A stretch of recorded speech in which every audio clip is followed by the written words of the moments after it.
Let's see how the game of rectangula is played.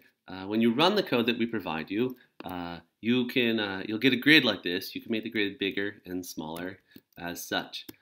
Your goal is to write code so that the following occurs. You can place numbers inside the grid, and all that's fine. And when you hit S, it solves this puzzle for you. What does that mean?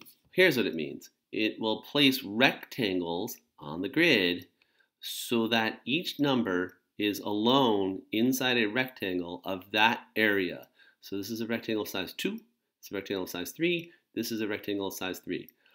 This is not the only solution to this. For instance, this rectangle here could have run horizontally, as could have this one. You only have to return any one solution that solves this. So I can place, for instance, a 3 there and solve, and then maybe like a 3 there, and I try to solve, and there's no solution. This is not a solvable puzzle. But with a 2 there, it's actually solvable.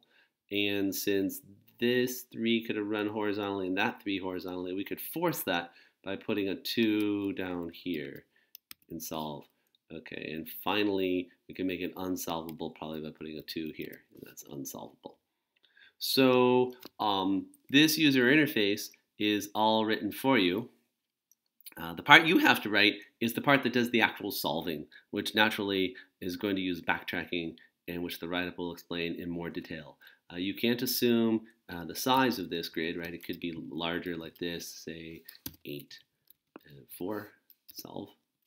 Okay, and of course it could also be smaller.